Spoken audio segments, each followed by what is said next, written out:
வணக்கம். இந்த வீடியோல மதுரையில அழகர் மலையுடைய உச்சியில இருக்கின்ற ராக்காயி அம்மன் கோவிலில் இருக்கின்ற புண்ணிய தீர்த்தமான நூபுர கங்கை தீர்த்தத்தை பத்தின வரலாற பார்க்க போறோம். இந்த தீர்த்தத்துடைய மிகப்பெரிய சிறப்பு என்னன்னு சொல்லி பார்க்கும்போது, பல நூற்றாண்டுகளாக இந்த தீர்த்தத்தினுடைய சுனை வற்றி போகாமலேயே இருக்கின்றது.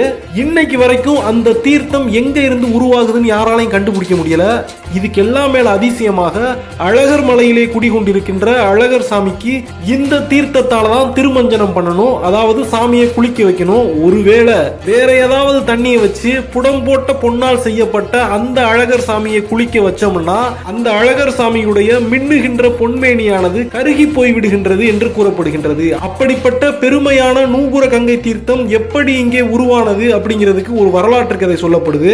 இந்த 14 லோகங்களிலும் உச்சியிலே பிரம்மலோகத்திலே குடியிருக்கின்ற பிரம்மதேவர் பகவான் விஷ்ணுவினுடைய திருவடிகளை காண வேண்டும் என்று 36,000 வருஷம் கடுமையா தவம் பண்ணிக்கிட்டு இருக்காரு. அதே நேரத்திலே பகவான் மகாவிஷ்ணு தன்னுடைய வாமன அவதாரத்தை எடுத்து 3 அடியிலே இந்த உலகத்தையே அளக்கின்றார். முதல் அடியிலே மண்ணுலகத்தையும் 2ஆம் அடியிலே விண்ணுலகத்தையும் அளக்கின்றார். அப்படி விண்ணுலகத்தை அளந்த அவருடைய பாதங்கள் பிரம்மலோகத்திற்கு வருகின்றது. அப்போது 36,000 ஆண்டுகளாக விஷ்ணுவினுடைய பாதங்களை தரிசிக்க வேண்டும் என்று தவம் செய்து கொண்டிருந்த பிரம்மதேவர் தன்னிடத்திலே இருந்த தங்க கலசம் என்று சொல்கின்றார்கள், இல்லை சில இடங்களிலே பிரம்மதேவருடைய கமண்டலம் என்று சொல்கின்றார்கள், அதிலே சேர்த்து வைத்திருந்த புனிதமான கங்கை தீர்த்தத்தை விஷ்ணுவினுடைய கால்களிலே அபிஷேகம் செய்கின்றார். அப்படி பிரம்மலோகத்திலே விஷ்ணுவினுடைய கால்கள் அபிஷேகம் செய்யப்பட்ட போது அவருடைய காலிலே நூபுரம் என்று சொல்லக்கூடிய ஒரு சலங்கையை அணிந்திருந்தார் என்றும், அந்த சலங்கையிலே கங்கை நீருடைய துளிகள் இருந்ததாகவும், மீண்டும் வாமன பகவான் விண்ணுலகத்தில் இருந்து அந்த காலை மண்ணுலகத்திற்கு கொண்டு வரும்போது அந்த நூபுரத்தில் இருந்து, அதாவது சலங்கையில் இருந்து வெளிப்பட்டு அந்த கங்கையாரானது பாய ஆரம்பித்தது.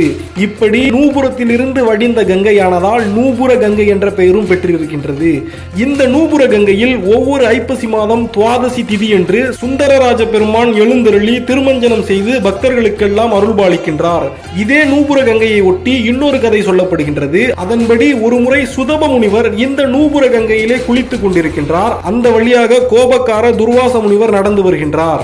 நூபுர கங்கையிலே குளித்துக் கொண்டிருந்த சுதப முனிவர் துர்வாசரை கண்டுகொள்ளவில்லை.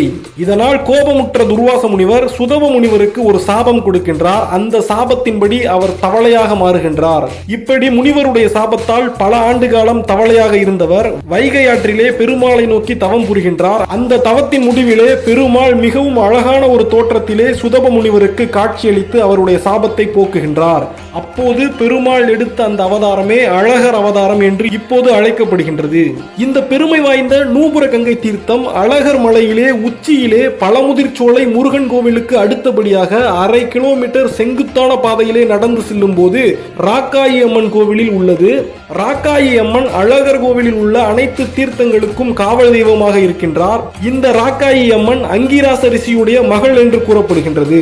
இந்த ராக்காயி அம்மன் கோவிலுக்கு வருகின்ற பக்தர்கள் எல்லோரும் இந்த நூபுர கங்கையிலே நீராடி அம்மனை தரிசித்து அவளுடைய அருளை பெறுகின்றார்கள். அதே போன்றே இந்த புண்ணிய நதியினுடைய நீரை பாட்டில்களில் அடைத்துக் கொண்டு வீட்டிற்கும் கொண்டு செல்கின்றார்கள். அழகர் கோவிலில் இருந்து தினமும் 2 மைல் தொலைவு நடந்து வந்து பெருமாளுடைய திருமஞ்சனத்திற்காக இந்த நூபுர கங்கை தீர்த்தத்திலேயே தண்ணீர் கொண்டு செல்லப்படுகின்றது. இந்த வீடியோ உங்களுக்கு பிடிச்சிருந்துச்சுன்னா ஒரு லைக் கொடுங்க, உங்க ஃப்ரெண்ட்ஸ்க்கு இந்த வீடியோ ஷேர் பண்ணுங்க. இதே மாதிரியான ஆன்மீக தகவல்களை நீங்க தெரிஞ்சுக்கிறதுக்கு மறக்காம இந்த சேனலை சப்ஸ்கிரைப் பண்ணிக்கங்க.